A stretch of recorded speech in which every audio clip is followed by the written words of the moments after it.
Orient bell tiles studio से आप देख रहे हैं एबीपी न्यूज। नमस्कार, बहुत स्वागत है आपका। आप देख रहे हैं एबीपी न्यूज, आपके साथ मैं हूं जिया शर्मा। सुबह के 7 बजे का वक्त हो रहा है और न्यूज एट 7 में सबसे पहले बात करेंगे बड़ी खबर की। दिल्ली धमाके से जुड़ी हुई इस वक्त की एक बड़ी खबर मिल रही है। दिल्ली में लाल किले के पास हुए धमाके की जांच के बीच एक बड़ी जानकारी, सूत्रों के हवाले से यह बड़ी जानकारी है। पुलिस और फॉरेंसिक टीम ने पुष्टि की है कि विस्फोटक से लदी हुई Hyundai i20 कार में मौजूद शख्स कोई और नहीं बल्कि आतंकी डॉक्टर उमर नबी ही था। सूत्रों के मुताबिक कार के मलबे से मिले जले हुए शव का डीएनए टेस्ट उमर के परिवार के मेंबर्स के सैंपल से 100% मैच कर गया है। यानी कि इससे यह स्पष्ट हो जाता है कि आतंकी उमर ने ही दिल्ली कार ब्लास्ट को अंजाम दिया, जिसमें 13 लोगों की मौत हुई, 20 से अधिक घायल हुए। जांच एजेंसियों को शुरू से यह शक था कि हमलावर डॉक्टर उमर ही था, जिसने विस्फोट से ठीक 11 दिन पहले हमले में इस्तेमाल की गई सफेद Hyundai i20 कार को खरीदा था। फरीदाबाद के व्हाइट कॉलर टेरर मॉड्यूल का प्रमुख सदस्य भी था, फरार चल रहा था। पुलवामा के संबूरा निवासी उमर के परिजनों से दिल्ली पुलिस की स्पेशल सेल ने पूछताछ भी की। उमर की मां और भाई ने डीएनए सैंपल दिए थे, जो ब्लास्ट में इस्तेमाल कार के मलबे से मिले अवशेषों से मैच कर गया। इससे स्पष्ट हो गया कि उमर ही कार को चला रहा था।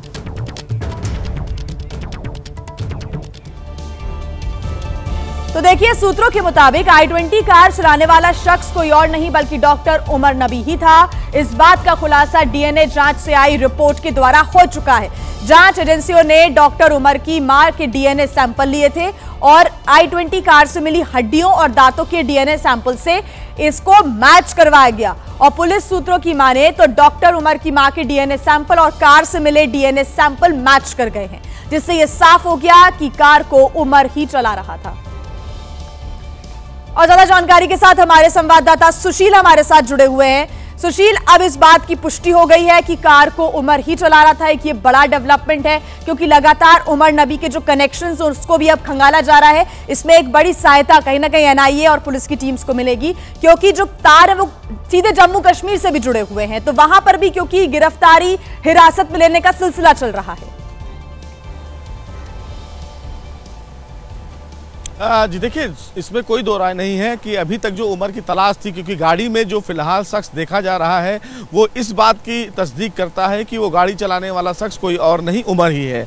क्योंकि सीधे तौर पर जिस तरह से डीएनए सैंपल का मैच होना और उसकी मां और भाई का सैंपल जब फिलहाल जांच एजेंसियों की तरफ से लिया गया और जो i20 कार जब ब्लास्ट की और ब्लास्ट करने के बाद उसमें जो हड्डियां और दांत मिले उससे नमूने से मैच कराया गया, जिसके बाद ये खबर पता चली सूत्रों से कि जो डीएनए सैंपल मैच कराया गया वो डॉक्टर उमर का ही निकला। तो इस पूरे मामले में निश्चित रूप से एक बड़ी सफलता जरूर जांच एजेंसियों के हाथ लगी है कि जो एक डॉक्टरों का एक जो टेरर मॉड्यूल को क्रैकडाउन किया गया है, डॉक्टर उमर के साथ और कितने लोग थे और जिस तरह से इस पूरे मामले में मुजम्मिल, आदिल, शाहिना शेख, परवेज, इन तमाम लोगों की जो गिरफ्तारी हो रही है, इन गिरफ्तारियों से ये जरूर पता चल रहा है कि जैश का जो ये पूरा ऑपरेशन था वो व्हाइट कॉलर के डॉक्टरों के बीच में था। और जिस तरह से फरीदाबाद में 2563 किलोग्राम का अमोनियम नाइट्रेट का मिलना और दूसरे लोकेशन से 360 किलोग्राम अमोनियम नाइट्रेट मिलना, उसके बाद कल फरीदाबाद में एक संदिग्ध एक कार मिलना, इसके बारे में मैं आपसे जानकारी लूंगी। सुशील, आप हमारे साथ बने रहिएगा, क्योंकि इस बीच एक बड़ी खबर मिल रही है, बड़ा अपडेट दिल्ली ब्लास्ट केस से जुड़ा हुआ। फरीदाबाद पहुंची है एनएसजी की टीम, फरीदाबाद के खंदावली गांव पहुंची एनएसजी की टीम। आपको बता दें कि खंदावली से ही वो लाल रंग की संदिग्ध कार बरामद की गई है, जिसकी जांच पड़ताल लगातार जारी है। बताया जा रहा है कि ये कार कई दिनों से यहां पर खड़ी हुई थी। दिल्ली ब्लास्ट केस से जुड़ी हुई ये बड़ी जानकारी, एनएसजी की जो टीम है वो अब फरीदाबाद उसी गांव में पहुंची है जहां से संदिग्ध कार को बरामद किया गया है। उज्जवल हमारे साथ जुड़े हुए हैं ज्यादा जानकारी के साथ। उज्जवल, एनएसजी की टीम पहुंची है फरीदाबाद के उसी गांव में जहां से कार को बरामद किया गया है, संदिग्ध लाल रंग की कार को, क्या जानकारी? जी बिल्कुल ठीक। देखिए, जिस तरीके से जो रेड इको स्पोर्ट्स की कार की तलाश में जो है वो तमाम राज्यों की जो पुलिस है, चाहे वो हरियाणा हो, दिल्ली हो, यूपी हो, लगे हुए थे वो आखिरकार देखिए कल फरीदाबाद के खंडावली गांव में मिली है। और देखिए जिस तरीके से वो वहां पर मिली है उसके बाद उस पूरे इलाके को, उस पूरे गांव को जो है वो छावनी में तब्दील कर दिया गया है। सूत्रों के हवाले से देखिए जो जानकारी, तकरीबन 400 से 500 पुलिसकर्मियों ने पूरे जो गांव है, जो वो इलाका है जहां पर ये कार मिली थी, उसको घेर लिया है। और इसके साथ ही देखिए CFSL की टीम भी वहां पर मौजूद थे। पूरी रात वहां पर देखिए जो उस कार की जो है वो जांच की गई। इसके अलावा देखिए अब NSG की टीम जो वहां पर मौके पर पहुंच गई है और जितने भी वहां पर आसपास के लोग हैं उसको वहां से हटा दिया गया है और पूरे इलाके को कॉर्डन ऑफ कर दिया है। कल देर रात तक भी सर्च ऑपरेशन जो है वो किया गया है आसपास के गांव में। और इसके अलावा देखिए जो जानकारी है उसके अनुसार ये सामने आया है कि जहां पर ये गाड़ी खड़ी थी वो बिल्कुल ईदगाह के ठीक बगल में पार्क की गई थी। और जो स्थानीय लोगों ने जानकारी दी है उसके अनुसार ये गाड़ी मंगलवार को यहाँ पर लगाई गई थी। स्थानीय लोगों ने बताया कि जो यहाँ पर गाड़ी लगा के गया उसने ये कहा था कि 1 से 2 दिन में वापस आ जाएगा, लेकिन तब से ये गाड़ी लवारिस अवस्था में बिल्कुल वहां पर खड़ी हो रखी है। जिसके बाद अब पुलिस को इसका पता लगा कल, और उसके बाद चाहे वो दिल्ली पुलिस हो या फिर फरीदाबाद पुलिस हो, इसके साथ साथ केंद्र जांच एजेंसियां भी वहां पर मौके पर पहुंची और रात भर इसमें सर्च ऑपरेशन चलाया गया। इसके अंदर ये CFSL टीम ढूंढना चाह रही थी क्या इसके अंदर कोई विस्फोटक कोई सामग्री तो नहीं थी, इसलिए जो है इसकी पूरी तरीके से इसको जो है वो सर्च किया जा रहा है। और इसी के मद्देनजर NSG को भी वहां पर बुला लिया गया है और अभी फिलहाल पूरे इलाके का कॉर्डन ऑफ कर दिया गया है और आगे का भी जो सर्च अभियान है लगातार जारी है। लेकिन उज्जवल, ये वाकई जो कार बरामद हुई है, अब इससे जुड़े हुए तार वाकई गंभीर होते जा रहे हैं। वो इसलिए क्योंकि फरीदाबाद की पुलिस, दिल्ली की पुलिस, जांच एजेंसियां, NSG की टीम अब पहुंच गई है, पूरे इलाके को कॉर्डन ऑफ कर दिया गया है। अभी तक क्या आधिकारिक रूप से ये जानकारी मिल सकी है कि FSL की टीम को अंदर से क्या क्या चीजें बरामद हुई हैं, कार के अंदर से क्या क्या पुष्टि हो चुकी है, इस बारे में कोई जानकारी उज्जवल? देखिए बिल्कुल अभी जो है लगातार जांच जारी है। कल पूरी देर रात जो है वो इसकी जांच की गई है, तकरीबन 1-2 बजे तक से ज्यादा भी इसकी जो है वो जांच की गई थी देर रात तक, और अभी भी लगातार जांच जारी है। और CFSL की टीम के साथ साथ तमाम एजेंसियां जो है वो अंदर मौजूद है। अभी कहना थोड़ा मुश्किल है क्योंकि अभी हमारे जो है ऑफिशियल कोई भी खबर जो है वो अभी बाहर नहीं आई है। और देखिए अभी भी इसकी जो जांच है वो की जा रही है क्योंकि जी ठीक उज्जवल, आप नजर बना के रखिएगा, आगे आपसे अपडेट्स हम लेते रहेंगे। तो रात भर इस कार को लेकर जांच पड़ताल चलती रही है। FSL की टीम मौके पर मौजूद है, साथ ही साथ केंद्रीय जांच एजेंसियों की टीम्स मौके पर मौजूद है। हरियाणा की पुलिस, साथ ही साथ दिल्ली पुलिस भी इस वक्त लगातार मामले की जांच कर रही है। और बड़ी जानकारी है कि खंडावली गांव NSG की टीम भी पहुंच चुकी है।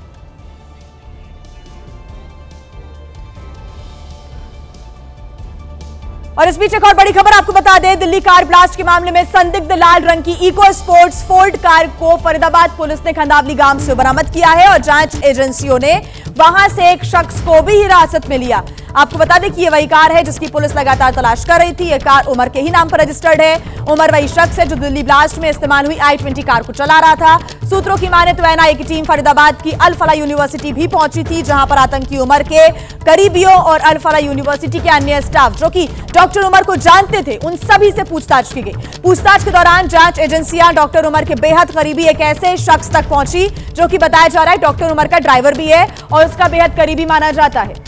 जब जांच एजेंसियों ने ड्राइवर के साथ पूछताछ की तो उससे दूसरी गाड़ी के बारे में जानकारी मिली और ड्राइवर ने बताया कि लाल रंग की इको स्पोर्ट कार उसने फरीदाबाद के खंडावली गांव में अपनी बहन के घर पर खड़ी कर दी थी। दिल्ली के लाल किले के कार ब्लास्ट मामले में जो संदिग्ध आतंकी है डॉक्टर उमर, उसकी जो दूसरी कार है लाल रंग की इको स्पोर्ट कार, जिसको लेकर के NCR के अलग अलग राज्यों में अलर्ट भी जारी किया गया, जिसके बाद ये लाल रंग की इको स्पोर्ट कार दिल्ली से सटे फरीदाबाद के खंडावली गांव में जो के एक प्लॉट में जो है वो खड़ी दिखाई दी। हम आपको बताने जा रहे हैं वो कहानी कि आखिर जांच एजेंसियां जो हैं वो इस लाल रंग की कार तक कैसे पहुंची। दरअसल आज NIA अल फलाह यूनिवर्सिटी पहुंची थी, जहां पर डॉक्टर उमर के करीबी और यूनिवर्सिटी में जो उसके जानने वाले हैं उनसे एनआईए ने पूछताछ की और इसके बाद पूछताछ के बाद एनआईए जो है एक ऐसे शख्स के पास पहुंची जो कि डॉक्टर उमर का बेहद करीबी है और उसका ड्राइवर बताया जा रहा है। ड्राइवर को जब एनआईए ने हिरासत में लिया और हिरासत में लेकर के जब ड्राइवर से पूछताछ की गई और डॉक्टर उमर की दूसरी गाड़ी के बारे में जानकारी ली गई जो कि ये लाल रंग की इको स्पोर्ट कार थी जो कि दिल्ली के ही सीलमपुर के एक पते पर रजिस्टर्ड थी। हालांकि जब पुलिस उस पते पर पहुंची तो वहां पर 4 परिवार रहते थे, एक मदरसा चलता था और वहां पर लोगों ने कहा कि उन्होंने डॉक्टर उमर को कभी नहीं देखा इस इलाके में इस पते पर, यानी कि वो पता जो था वो फर्जी पता था।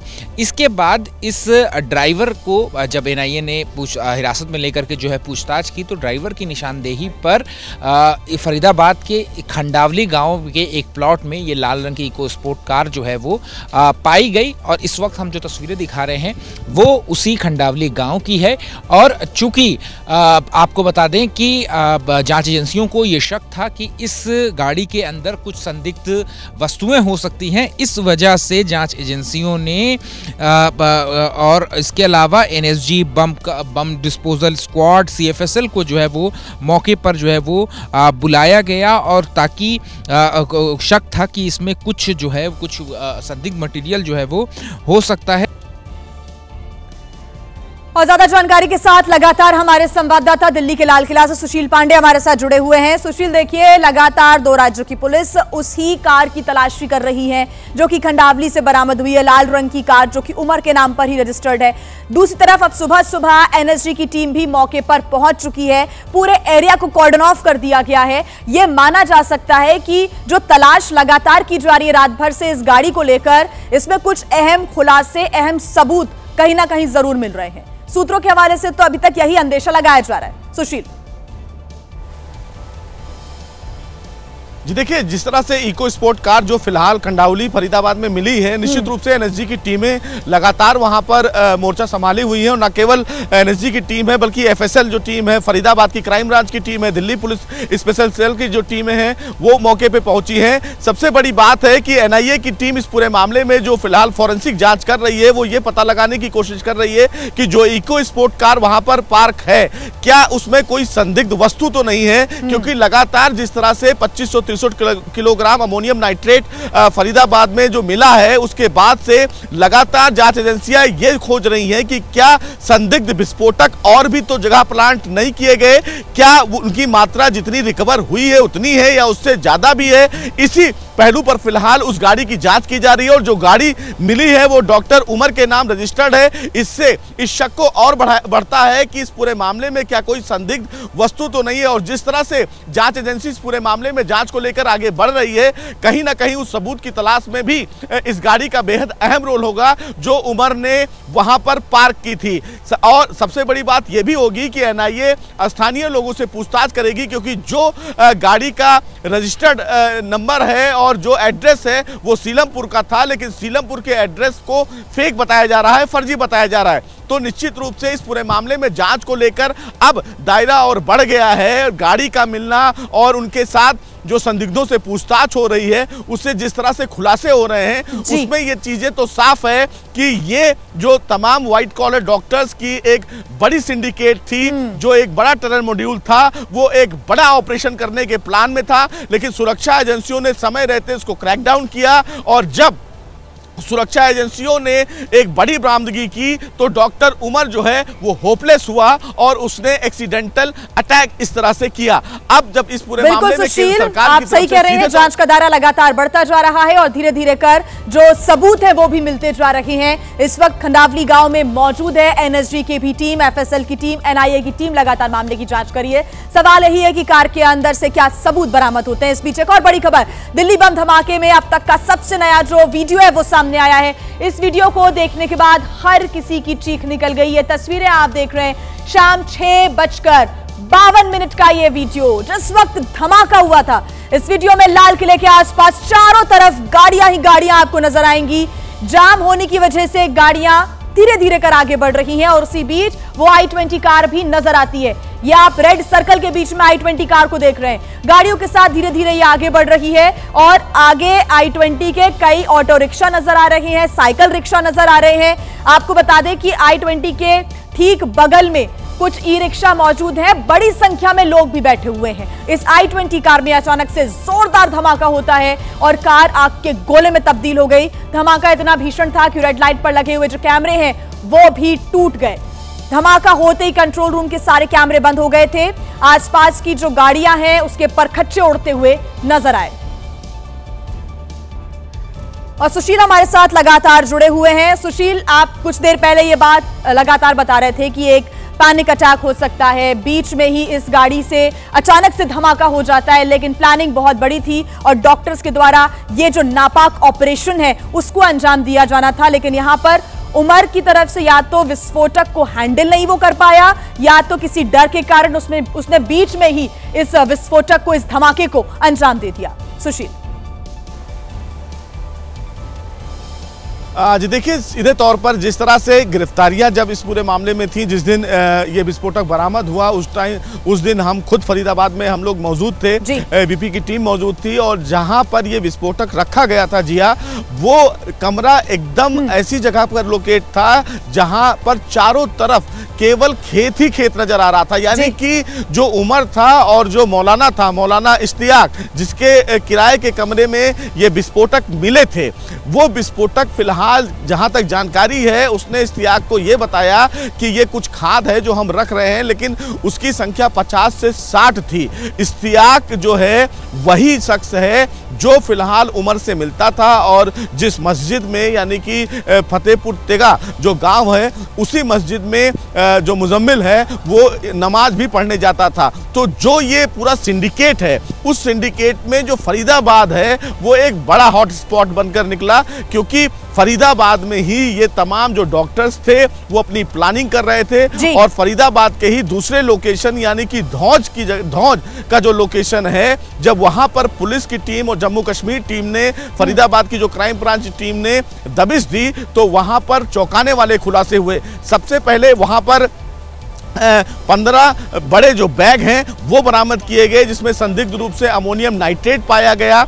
ये फरीदाबाद पुलिस का कहना है। असॉल्ट राइफल्स उन्होंने रिकवर की उस लोकेशन से, टाइम मशीन रिकवर की, वॉकी टॉकी रिकवर की। तो इसका मतलब ये है कि ये जो तमाम डॉक्टर्स थे वो एक बड़ा प्लान कहीं ना कहीं ऑपरेट कर रहे थे, एक बड़ा साजिश रच रहे थे देश को दहलाने के लिए। लेकिन समय रहते जांच एजेंसियों को इसकी खबर लगी और उन्होंने इस पूरे सिंडिकेट को क्रैक डाउन किया। और जिस तरह से इस पूरे मामले में जब गिरफ्तारियां ताबड़तोड़ होने लगी, तो उसी गिरफ्तारियों से घबराकर जो डॉक्टर उमर है वो फरीदाबाद से फरार हुआ। हालांकि फरीदाबाद के पुलिस कमिश्नर ने इस पूरे मामले में प्रेस कॉन्फ्रेंस करके ये बताया था कि इस पूरे मामले में शाहिना शहीद माफ करिएगा, जो उसी यूनिवर्सिटी में डॉक्टर है, उसको उन्होंने हिरासत में उस समय लिया था, लेकिन बाद में उसको गिरफ्तार किया गया। उसकी निशानदेही पर भी एनआईए की टीमों ने कई जगह छापेमारी की, जिसमें से उसका भाई परवेज जो है वो फिलहाल जांच के दायरे में था, उसको हिरासत में लिया गया। लेकिन जिस तरह से तमाम ऐसे विस्फोटक बरामद हुए, उसका मतलब यही है कि ये लोग एक बड़ी साजिश रच रहे थे, जिसको समय रहते क्रैकडाउन किया गया। और उमर उसी घबराहट में भागते हुए दिल्ली पहुंचा और दिल्ली में इतनी बड़ी जो साजिश है उसको अंजाम दिया। हालांकि इनकी प्लानिंग बहुत बड़ी थी, इतनी बड़ी संख्या में विस्फोटक का मिलना सवाल जरूर खड़े करता है सुरक्षा को लेकर। लेकिन अब जिस तरह से एनआईए इस पूरे मामले में अब कड़ी दर कड़ी जोड़ रही है, निश्चित रूप से जल्द इस पूरे मामले में खुलासा होगा। जब डीएनए का सैंपल अब मैच हुआ और डॉक्टर उमर की ये पुष्टि बताई जा रही है कि डॉक्टर उमर ही इस गाड़ी में था, और जिस तरह से सीसीटीवी में दिख रहा है कि गाड़ी जरूरी जानकारी आपने साझा की है। सुशील, आप नजर बना के रखिएगा, आगे जो भी अपडेट होगा आपसे हम लेते रहेंगे। फिलहाल शुक्रिया तमाम जानकारी के लिए। तो देखिए, धमाकों से जुड़ी हुई और उसके पहले जो बरामदगी हुई उसकी जानकारी हमारे संवाददाता ने हम तक पहुंचाई है। कुछ और जानकारियां आप तक हम बताएंगे, सनसनीखेज जो खुलासे हो रहे हैं उसके बारे में जानकारी देंगे। लेकिन उसके पहले बम धमाके का एक नया सीसीटीवी वीडियो हम आपको दिखाते हैं। ये वीडियो शाम 6:51 का बताया जा रहा है, धमाके से सिर्फ 1 मिनट पहले का। इस वीडियो में लाल किले के आसपास चारों तरफ गाड़ियों की कतारें नजर आई। जाम होने की वजह से गाड़ियां धीरे धीरे आगे बढ़ रही थी। ठीक इसी समय आई i20 कार में जोरदार धमाका हुआ और कार आग के गोले में बदल गई।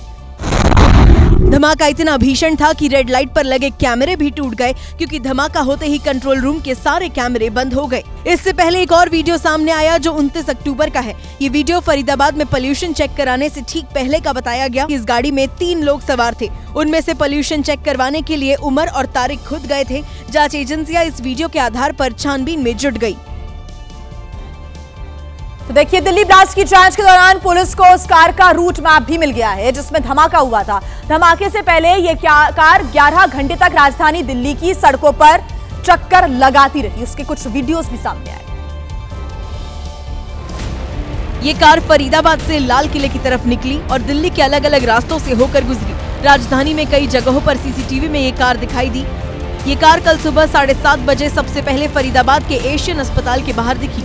इसके बाद ये कार सुबह 8:13 पर बदरपुर टोल पार कर दिल्ली में दाखिल हुई और सुबह 8:20 पर ओखला के पास एक पेट्रोल पंप पर नजर आई।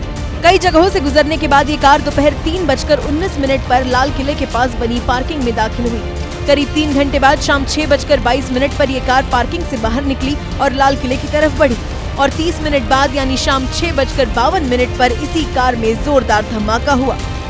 धमाका इतना भयानक था कि आसपास खड़े कई वाहनों के भी परखच्चे उड़ गए। और देखिए, देश की राजधानी दिल्ली में 10 नवंबर 2025 की शाम को जो धमाका हुआ था उसकी गूंज अभी भी दिल्ली की फिजाओं में बाकी है। दिल्ली के लोग खौफजदा हैं और पुलिस और जांच एजेंसियों ने रात दिन एक कर दिया है। कई आरोपी संदिग्ध पुलिस की पकड़ में आ चुके हैं। आपको बता दें कि कई ऐसे और भी लोग हैं जो कि फरार बताए जा रहे हैं। कई ऐसे आरोपी हैं जिन तक पहुंचने की कोशिश पुलिस कर रही है। लाल किले के पास मेट्रो स्टेशन के गेट नंबर 1 पर जिस कार में यह जोरदार विस्फोट हुआ वो खतरनाक विस्फोटक से भरा हुआ था और इस घटना में 13 निर्दोष लोगों की जान चली गई। 25 से ज्यादा लोग घायल हो गए। दिल्ली पुलिस और एनआईए की जो टीम है वो लगातार जांच कर रही है। जांच में यह साफ हो गया है कि यह कोई दुर्घटना नहीं थी बल्कि यह आतंकी हमला था। इस हमले में जैश ए मोहम्मद का नाम सामने आ रहा है। यह खतरनाक white collar terror module Kashmir, Haryana, Uttar Pradesh और दिल्ली तक फैला हुआ था, जिसमें मुख्य रूप से पढ़े लिखे डॉक्टर्स शामिल थे। दिल्ली धमाके से कुछ घंटे पहले ही फरीदाबाद में 2900 किलो विस्फोटक जब्त किया गया था, जिससे यह मालूम पड़ता है कि साजिशकर्ता घबरा गए थे और ऐसा भी लगता है कि घबराहट में इस घटना को अंजाम दे दिया होगा। जांच एजेंसियां हर एंगल से इस मामले की जांच कर रही है और कई बड़ी सफलताएं भी जांच एजेंसियों को हाथ लग रही हैं।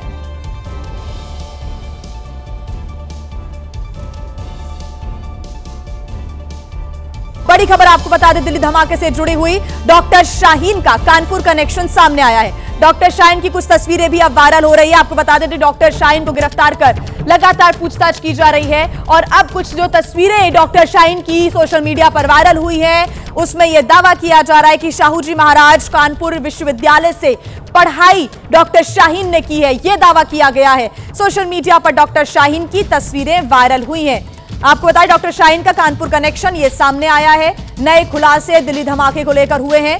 डॉक्टर शाहीन की गिरफ्तारी हो चुकी है। लगातार पूछताछ यहां पर डॉक्टर शाहीन से की जा रही है। डॉक्टर शाहीन के परिवार वालों से भी पूछताछ यहां पर की गई है। डॉक्टर जफर हयात से 3 घंटे तक पूछताछ हुई थी, जो कि डॉक्टर शाहीन का पूर्व पति बताया जा रहा है। डॉक्टर जफर हयात से भी 3 घंटे तक यहां पर पूछताछ की गई। कई खुलासे इस पूछताछ में भी हुए हैं। डॉक्टर शाहीन के बेटे बेटी से भी पूछताछ यहां पर की गई है।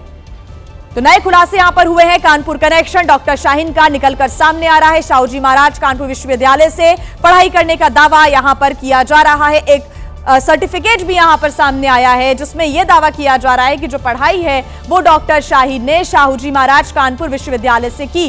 कानपुर पुलिस ने एक डॉक्टर को भी इस पूरे मामले को लेकर हिरासत में लेकर पूछताछ शुरू कर दी है, जो कि कहीं ना कहीं डॉक्टर शाहीन का संपर्क में लगातार रहा है और लगातार बातचीत करता रहा है। उसी डॉक्टर को कानपुर पुलिस ने हिरासत में लिया है। उससे भी कई खुलासे हो सकते हैं। इस पूरे मामले में देखिए कई डॉक्टर्स के नाम सामने आए हैं। डॉक्टर शाहीन के भाई डॉक्टर परवेज से भी यहां पर पूछताछ हुई है और डॉक्टर परवेज से मिली जानकारी के बाद कई लोगों तक पहुंचने की कोशिश पुलिस ने की है और पुलिस पूछताछ में कई खुलासे हो रहे हैं। लगातार डॉक्टर शाहीन के कई लोगों से तार जुड़े हुए थे। उन तारों तक पहुंचने की, उन्हें खंगालने की कोशिश में एनआईए की टीम और पुलिस की टीम लगातार जुटी हुई है।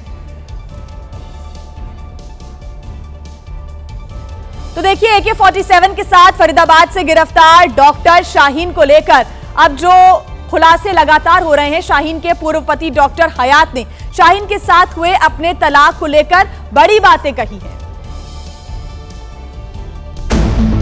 कानपुर मेडिकल कॉलेज में तैनात संदिग्ध लेडी आतंकी शाहीन के एक्स हस्बैंड हयात बताया कि शाहीन यूरोप जाना चाहती थी, लेकिन जब उसने भारत छोड़कर विदेश जाने से इनकार किया तो शाहीन ने उसे तलाक दे दिया। एक बार उन्होंने मुझसे बोला कि जफर ऐसा करते हैं, चले बाहर ही चले, यहाँ थोड़ा सा वहाँ ज्यादा अच्छी लाइफ रहेगी। हमने कहा यार यहाँ कौन सी प्रॉब्लम है, यहाँ तो कुछ था नहीं। डॉक्टर हयात शाहीन के आतंकियों के साथ नजदीकी की बात सुनकर हैरान है। उन्होंने बताया कि पुलिस उनसे पूछताछ कर रही है, लेकिन वो कुछ नहीं जानते। ऐसा कुछ नहीं। सिर्फ डॉक्टर हयात ही नहीं, यूपी ATS की टीम ने लखनऊ में शाहीन के भाई परवेज अंसारी के घर पर भी छापा मारा, जहां से चाकू और कीपैड वाला मोबाइल फोन और कई इलेक्ट्रॉनिक गैजेट्स मिले हैं।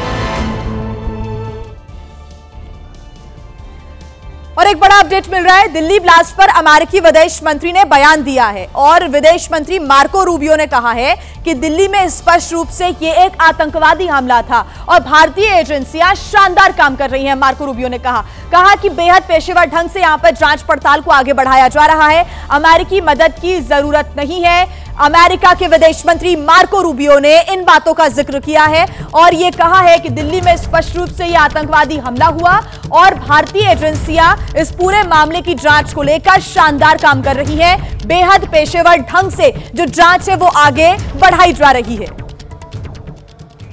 ज्यादा जानकारी के साथ हमारे संवाददाता नीरज राजपूत हमारे साथ जुड़ गए हैं। नीरज, अमेरिकी विदेश मंत्री मार्को रूबियो ने कहा है कि स्पष्ट रूप से आतंकवादी हमला और जो भारतीय एजेंसियां हैं वो जांच को लेकर कर रही हैं शानदार काम और अमेरिकी मदद की कम से कम फिलहाल जरूरत नहीं है। बिल्कुल, देखिए जिस तरह से कल CTS मीटिंग हुई थी कैबिनेट कमेटी ऑफ सिक्योरिटी, उसमें साफ तौर से कह दिया गया था कि सरकार इस घटना को आतंकी हमला मानकर चल रही है, यानी कि आतंकी घटना मानकर चल रही है। इसीलिए जो है UAPA के तहत मामला दर्ज किया गया है, एक्सप्लोजिव एक्ट में मामला दर्ज किया है और पूरी कॉन्स्पिरेसी जो है इसमें पूरी जो कि फैली हुई है जम्मू कश्मीर में, फरीदाबाद में और सहारनपुर में, इसीलिए NIA को ये जांच सौंपी गई है।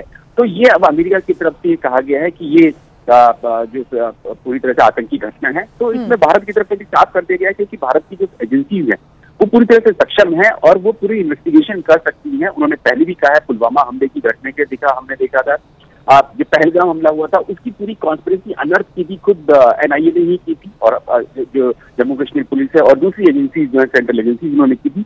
इसीलिए जो है ये जो घटना को मानते हुए सरकार ने इसको आतंकी हमला माना है और अब अमेरिका ने भी ये कह दिया है कि ये आतंकी घटना है और आने वाले समय में देखिए NIA की जब जांच होगी तो पता चलेगा कि क्या इसके विदेशों तक भी कार जुड़े हुए हैं। ठीक, नीरज राजपूत, बहुत शुक्रिया आपका तमाम जानकारी के लिए। जो भी अपडेट्स होगा आगे आपसे हम लेते रहेंगे। फिलहाल आगे बढ़ते एक और बड़ी खबर, दिल्ली कार ब्लास्ट के बाद ATS की जांच कानपुर तक भी पहुंच गई है और यूपी ATS ने कानपुर के एक डॉक्टर को हिरासत में लिया है। शाहीन के भाई डॉक्टर परवेज से पूछताछ में मिली जानकारी और उसमें चौंका देने वाले खुलासे हुए और उसके बाद यूपी ATS ने यह बड़ी कार्रवाई की। सूत्रों के मुताबिक दिल्ली विस्फोट वाले दिन इस डॉक्टर की परवेज और शाहीन के संपर्क में रहने वालों से बातचीत हुई थी और ATS सूत्रों के अनुसार जानकारी ये भी कि इस डॉक्टर ने भी MBBS तक की पढ़ाई की है और कुछ समय पहले जम्मू कश्मीर भी ये शख्स गया था, ये डॉक्टर गया था और इस डॉक्टर के भी शाहीन से संपर्क बताए जा रहे हैं। दावा किया जा रहा है कि दिल्ली विस्फोट कांड और उससे 4 दिन पहले जितनी गिरफ्तारियां हुई हैं उसमें इस डॉक्टर का भी संपर्क निकला है। यह डॉक्टर भी संदिग्ध गतिविधियों में लिप्त रहा है और उसके मोबाइल की कॉल डिटेल्स और उसमें मिले चैट से कई जानकारियां हाथ लगी। ATS की टीम ने जैसे ही उसे उठाया उसके घर वालों में हड़कंप मच गया। ये कार्रवाई क्योंकि इतनी तेजी के साथ हुई कि डॉक्टर को या फिर उसके परिवार वालों को भनक तक नहीं लगी। ATS सूत्रों का कहना है कि अगर ATS की टीम को पहुंचने में थोड़ी सी भी देर हो जाती तो बुधवार शाम को ही वो शहर से बाहर निकलने वाला था। तो जिस डॉक्टर की गिरफ्तारी हुई है वो शाहीन के भाई के भी संपर्क में था, शाहीन के संपर्क में था, शाहीन के जिन लोगों के साथ कांटेक्ट थे उनके भी संपर्क में था, साथ ही साथ उनके साथ भी इसके कांटेक्ट थे जिनकी इस पूरे मामले को लेकर अब तक गिरफ्तारियां हुई हैं और कुछ संदिग्ध गतिविधियों में भी इसके लिप्त रहने की जानकारी सामने आई है। तो ऐसे में ये डॉक्टर भी संदिग्ध गतिविधियों में लिप्त रहा है। सूत्रों के हवाले से जानकारी मिल रही है कि कॉल डिटेल्स और चैट से भी कई जानकारियां हाथ लगी। इसी वजह से यूपी एटीएस ने इस बड़ी कार्रवाई को अंजाम दिया और कानपुर से भागने की आरोपी डॉक्टर फिराक में था। हालांकि इसके साथ और किन लोगों के तार जुड़े हुए हैं ये भी जानकारी जल्द ही हाथ लगेगी, जल्दी खुलासे होंगे, क्योंकि ये डॉक्टर कुछ ही दिन पहले जम्मू कश्मीर भी गया हुआ था। वहां पर किन लोगों से मुलाकात हुई, क्या प्लानिंग हुई, क्या साजिश रची गई, ये सब जो खुलासे हैं वो अभी होना बाकी है। तो दिल्ली धमाके में ये बड़े खुलासे हुए हैं। एक और बड़ी खबर आपको बता दें, अल फलाह यूनिवर्सिटी में अब तक 70 से ज्यादा लोगों से पूछताछ की गई है। 6 लोगों की हिरासत में लेकर उनसे पूछताछ जारी है। तो वहीं अल फलाह यूनिवर्सिटी प्रशासन ने भी अब बयान दे दिया है। धमाके में गिरफ्तार 2 डॉक्टर्स और मुख्य संदिग्धों के साथ यूनिवर्सिटी का कोई संबंध नहीं है। यह बड़ा बयान यूनिवर्सिटी के तरफ से सामने आया है। बड़ी खबर इस वक्त हम आपको बता दें कि अल फलाह यूनिवर्सिटी में अब तक 70 से ज्यादा लोगों से पूछताछ की गई है। 6 लोगों को हिरासत में लेकर पूछताछ जारी है, क्योंकि ये लगातार सामने आया था कि धमाके में जिनकी गिरफ्तारियां हुई हैं, जो 2 डॉक्टर्स बताए जा रहे हैं और मुख्य संदिग्ध हैं, उनका कहीं ना कहीं संपर्क इसी यूनिवर्सिटी के साथ रहा है। लेकिन अब अल फलाह यूनिवर्सिटी प्रशासन ने बयान दिया है कि इन 2 डॉक्टर्स और मुख्य संदिग्धों के साथ हमारा कोई संबंध नहीं है। हालांकि पूछताछ लगातार जारी है। 6 लोगों को हिरासत में लेकर भी पूछताछ चल रही है। क्या इनके साथ कोई कनेक्शन रहे हैं, यहां पर जो दूसरे डॉक्टर्स पढ़ रहे हैं, जो दूसरे लोग हैं, उनके साथ क्या इन डॉक्टर्स के संपर्क रहे हैं, और जो मुख्य संदिग्ध यहां पर बताए जा रहे हैं क्या उनके भी कॉन्टैक्ट इनके साथ रहे हैं या फिर नहीं। अल फलाह यूनिवर्सिटी प्रशासन के द्वारा हालांकि कहा गया है कि उन लोगों के साथ हमारा कोई भी संबंध नहीं है, क्योंकि ये पढ़े लिखे डॉक्टर्स हैं जिनका हाथ इस पूरे धमाके में बताया जा रहा है। इसी वजह से अब तक बड़ी गिरफ्तारियां हुई हैं अल फलाह यूनिवर्सिटी की तरफ से। लेकिन अब ये बयान सफाई के रूप में सामने आया है। तो देखिए, जब से दिल्ली में ब्लास्ट हुआ है, फरीदाबाद की अल फलाह यूनिवर्सिटी सवालों के घेरे में रही है, क्योंकि जिस आतंकी मुजम्मिल के कमरे से 2563 किलो विस्फोटक मिला था, वो मुजम्मिल यूनिवर्सिटी में कार्यरत है। साथ ही दिल्ली ब्लास्ट का मास्टरमाइंड उमर भी अल फलाह यूनिवर्सिटी से ही जुड़ा हुआ था। ऐसे में फरीदाबाद पुलिस लगातार यूनिवर्सिटी कैंपस में रेड कर रही है और अन्य संदिग्धों की जानकारी निकालने में जुटी है। इसी बीच अल फलाह यूनिवर्सिटी की ओर से प्रेस रिलीज जारी करते हुए सफाई पेश की गई है। यूनिवर्सिटी मैनेजमेंट का कहना है कि संदिग्ध आतंकी डॉक्टरों का संस्थान से कोई निजी संबंध नहीं है, वो सिर्फ अपने आधिकारिक काम से जुड़े थे। यूनिवर्सिटी कैंपस में किसी खतरनाक रसायन या सामग्री का इस्तेमाल नहीं होता है, न ही ऐसे केमिकल वहां रखे जाते हैं। वहीं 2563 किलोग्राम अमोनियम नाइट्रेट मिलने के बाद फरीदाबाद के फतेहाबाद तेंगा इलाके में दहशत है। जब आप लोगों को पता लगा यहाँ पर इतना भारी संख्या में विस्फोटक जमा कर रहा है, हमको तो बहुत तगड़ा डर लगा था। आस पड़ोस के लोगों को यकीन ही नहीं हो रहा कि मुजम्मिल यहाँ देश को दहलाने के लिए इतनी बड़ी साजिश रच रहा है। और अब एक और बड़ी खबर आपको बता दें, जैश ए मोहम्मद के टेरर मॉड्यूल में गिरफ्तार मुजम्मिल के फोन की जांच की गई है। जांच में एजेंसियों को बड़ी जानकारी मिली है, बड़े खुलासे हुए हैं। मुजम्मिल इस साल कई बार दिल्ली आया था। मुजम्मिल के फोन से दिल्ली की कई जगहों की तस्वीरें बरामद हुई हैं। एजेंसियां इन तस्वीरों की जांच में जुटी हुई हैं। यानी कि इससे ये कहा जा सकता है, अंदेशा ये लगाया जा सकता है कि मुजम्मिल कई बार दिल्ली आया, यहाँ के अलग अलग इलाकों की रेकी उसने की, अलग अलग इलाकों को समझा, परखा, वहां की तस्वीरें ली। हालांकि स्पष्ट रूप से जानकारी जल्दी निकलकर सामने आएगी, लेकिन जांच एजेंसियां लगातार फोन की जांच पड़ताल में जुटी हुई है। और इस मॉड्यूल का मास्टरमाइंड कोई और नहीं बल्कि आतंकी मसूद अजहर का भाई मौलाना अम्मार अलवी उर्फ मोहिउद्दीन अमलगीर हो सकता है। सूत्रों के मुताबिक आदिल और मुजम्मिल ने पूछताछ के दौरान स्वीकार किया कि पाकिस्तान में बैठा जैश का हैंडलर नाम बदलकर बात करता था। हालांकि इस हैंडलर का नाम अभी सामने नहीं आया है। खबर है कि हैंडलर ने ही उन लोगों को विस्फोटक इकट्ठा करने का आदेश दिया था, लेकिन आदिल और मुजम्मिल ने किसी भी तरह के टारगेट बताए जाने की बात से साफ इनकार किया है।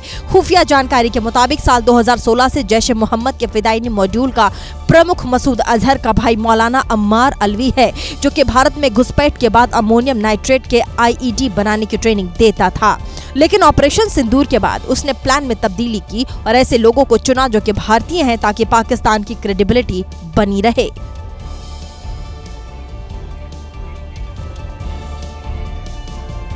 देखिए, जांच एजेंसियां हर एक स्टेप को खंगालने में जुटी हुई हैं और आगे बढ़ रही हैं। टेरर मॉड्यूल के नए तार सामने आ रहे हैं। पर्दाफाश करते हुए कई लोगों को गिरफ्तार किया गया है, उनमें एक इमाम और मौलवी भी शामिल है।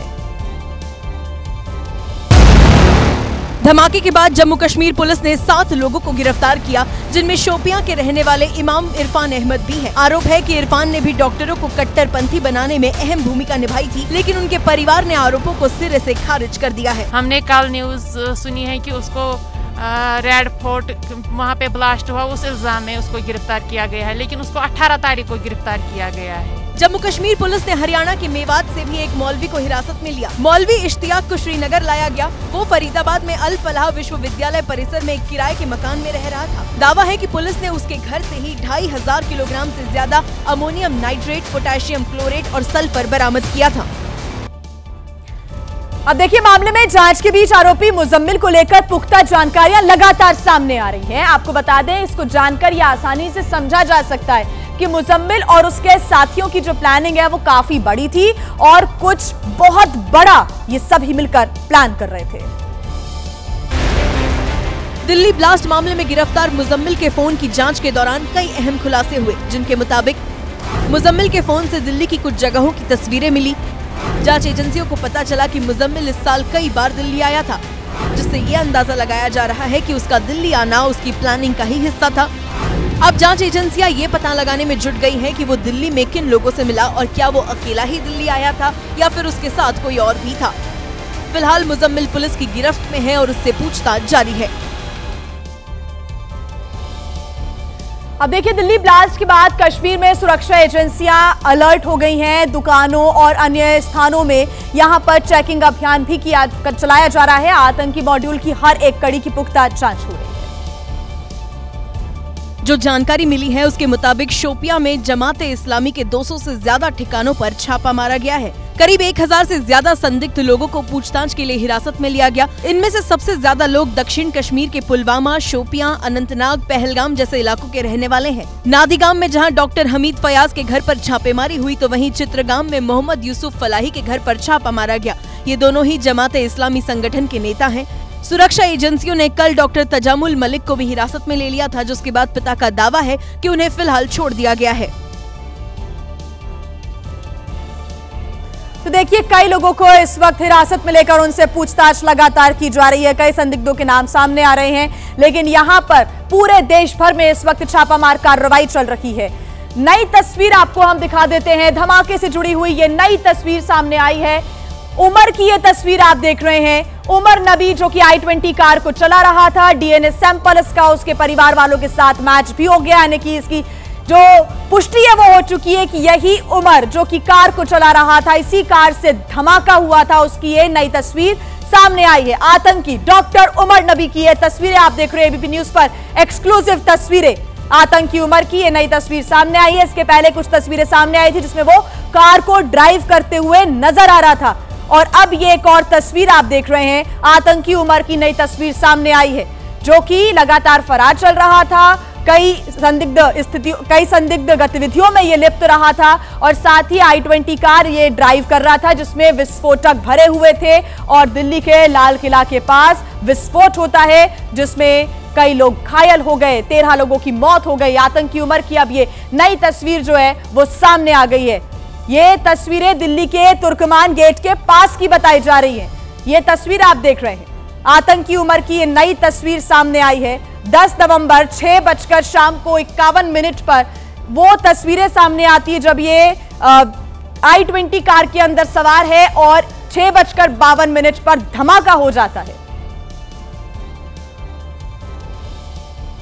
और इसकी ये नई तस्वीर आप देख रहे हैं। सुशील हमारे साथ जुड़े हुए हैं ज्यादा जानकारी के साथ। सुशील, देखिए, अब लगातार जो तथ्य हैं, सबूत है, वो सामने आ रहे हैं। उमर का डीएनए सैंपल भी उसके परिवार वालों के साथ मैच हो गया, ये पुष्टि हो चुकी है। सूत्रों के हवाले से जानकारी हमें लगी है कि उमर ही गाड़ी को चला रहा था जिसमें विस्फोट हुआ, उसकी नई तस्वीर सामने आ गई है। सुशील। जी बिल्कुल, देखिए साफ तौर से जो तस्वीर सामने आई है जिसको एबीपी न्यूज़ दिखा रहा है उसमें सीधे तौर पर ये तुर्कमान गेट की वो तस्वीर है जब वो फिलहाल लाल किले से ब्लास्ट करने से पहले तुर्कमान गेट की मस्जिद में गया था, जहां की ये फिलहाल तस्वीर सामने आई है। अब इस पूरे मामले पर जांच एजेंसी तमाम सीसीटीवी फुटेज को खंगाल रही है और जो सूत्रों से जानकारी मिली है उस जानकारी के मुताबिक तुर्कमान गेट पर ये मस्जिद में गया था, उसके बाद ये लाल किला पहुंचा था, ऐसी जानकारी है। फिलहाल इस पूरे मामले में यानी कि सीधे तौर पर उमर उन तमाम इलाकों में घूम रहा था जब वो लाल किला आने वाला था, लेकिन उससे पहले वो तुर्कमान गेट के मस्जिद में गया था जहां की ये तस्वीर बताई जा रही है। सबसे बड़ी बात यह है कि इस तस्वीर में सीधे तौर पर उमर को देखा जा सकता है। मस्जिद में उमर गया था और उसके बाद फिर वहां से वो निकलता है तुर्कमान गेट के मस्जिद से और उसके बाद वो लाल किले की सुनहरी मस्जिद की पार्किंग में अपनी गाड़ी को पार्क करता है और यहां गाड़ी पार्क करने के बाद वो 3 घंटे तक इंतजार करता है और 3 घंटे इंतजार करने के बाद इसी जगह पर ये जो फिलहाल तस्वीर हमारे जो वीडियो जर्नलिस्ट आदित्य हैं वो आपको दिखा रहे हैं, ये फिलहाल ब्लास्ट का स्पॉट है जहां पर वो अपनी गाड़ी लेकर आता है और यहीं पर मेट्रो स्टेशन गेट नंबर 1 के पास गाड़ी में ब्लास्ट हो जाता है। सीधे तौर पर अभी तक इस पूरे मामले में जांच एजेंसियों ने कई ऐसे डॉक्टर्स हैं जिनको उन्होंने हिरासत में लिया है, गिरफ्तारी की गई है। अब फरीदाबाद में कई डॉक्टरों से पूछताछ की जा रही है कि डॉक्टरों के इन मॉड्यूल्स में और कौन कौन लोग उमर के संपर्क में थे, क्योंकि उमर इस पूरे मामले में अभी तक का मास्टरमाइंड बताया जा रहा है। सबसे बड़ी बात यह है कि अब जांच एजेंसी के साथ जिस तरह से तार इस पूरे मामले में जुड़ रहे हैं, ऐसे में एक नई तस्वीर का आना तुर्कमान गेट के सामने अब सवाल ये खड़ा करता है कि क्या उमर तुर्कमान गेट में गया था और उसके बाद तुर्कमान गेट से जब वो निकला था तो कितनी देर वहां पर मस्जिद में वो रुका और उसके बाद वो लाल किले की सुनहरी पार्किंग में पहुंचा। जांच एजेंसी इन तमाम पहलू पर फिलहाल अभी जांच कर रही है। फरीदाबाद में भी एनएसजी की टीम ये नई तस्वीर सामने आई है और इसके बाद और क्या खुलासे होते हैं इस पर हमारी नजर रहेगी। फिलहाल शुक्रिया सुशील तमाम जानकारी के लिए।